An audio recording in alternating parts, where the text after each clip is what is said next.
as is probably apparent, I decided to pursue those other alternatives. And my wife and I and our little daughter packed up and we moved back to Chattanooga, where I'm from. In the weeks that ensued, I began asking the Lord what His purpose was in this traumatic, to be honest, traumatic upheaval of my family, and what His intention was and how He might intend to redeem this, because this God we say we believe in is a God who, does He not, says He brings life out of death. And to be honest, we felt like a part of us had died in Cincinnati.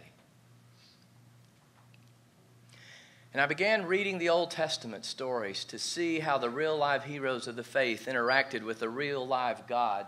And I started reading in the book of Jeremiah and the book of Isaiah, and I don't know if you've ever studied those books or read them, but it doesn't take very far into those books to realize that the portrait that is painted by the prophets of the culture of Judah as it had turned from God is strikingly similar to our own nation.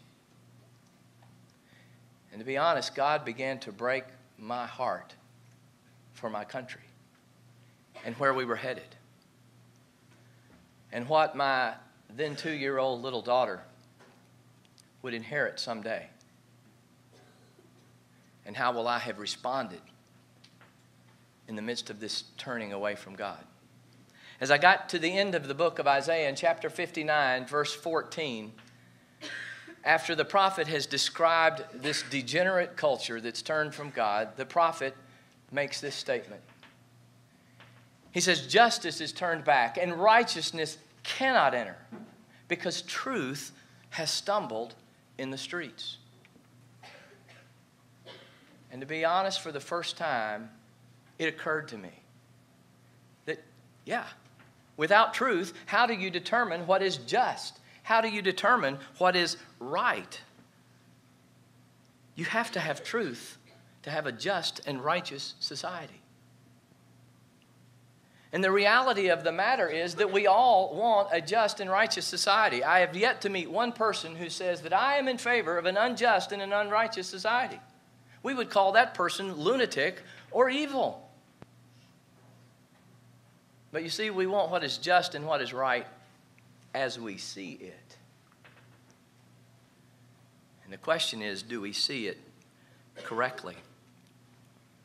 See, the problem is, if there isn't truth, if there's not something that is really real, really true about the nature of this created order of society, of law, and of government, of the nature of man, then there's no way to decide what is really right or wrong. All we're left with is personal opinion. And I began to think, what's big enough, strong enough, powerful enough to decide between the competing opinions, even in this room, to authoritatively decide which one is right and which one is just? In essence, it becomes the question, says who? Maybe some of you in your early years remember a playground bully who would you said, "Leave me alone." I'd say, says who? That's where we are in our culture, without truth. Says who? Who are you to tell me? You know, it reminds me of a conversation that I had as I began to leave the legislature with an advocate for the American Civil Liberties Union, and we had been on a television show talking about the issue of abortion. And throughout the program, and I confess to you, if all you get is your news from the TV or the newspaper, you're not really getting much. There's not much time to really talk about anything seriously or in depth, and she just kept asserting that I have a right to reproductive health care, a right to reproductive health care. And as the program was over and we were standing in the parking lot, I was leaving the legislature. The person said, "Well, I miss having you on the Hill. You always argued honestly, with integrity." And I said, "Well, I want to ask you a question. Where does this right to reproductive health care come from? Such that my current efforts to amend the state's constitution to take away that right is morally wrong. Because it seems to me if you have a right to reproductive health care, then I am under a moral duty not to interfere with it. So where does that right come from?" She kind of stared at me blankly, and I realized she maybe wasn't tracking, and I said, well, where does that right come from other than the Constitution? Because the Constitution can be changed if we vote to change it. So where does that right come from so that it's morally wrong for me to interfere? The bottom line is, I'm not sure she ever got the question that I was asking. I said, what I am saying is this. I'm saying what our founders said in the Declaration of Independence. That if there are any rights that are inalienable, meaning that it is morally wrong for me or the government to take them away, then they must be endowed by our Creator. Because rights can only come from two places. They can come from God, or they can come from man. Some of us, all of us, one of us, the king, the tyrant.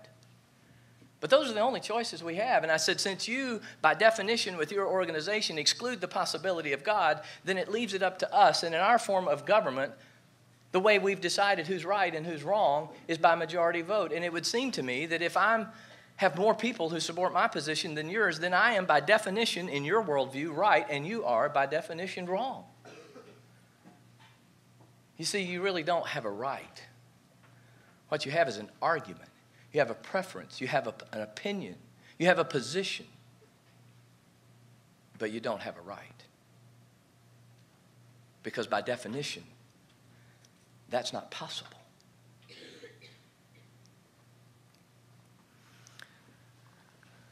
And I began to realize that, truth is terribly important.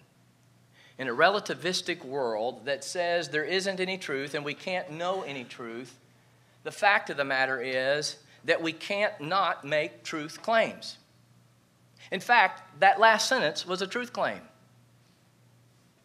The person who tells you there is no truth, I assume, is telling you the truth. Which means if there is no truth, then that statement's not true. But if the statement is true, then it's false. You get it?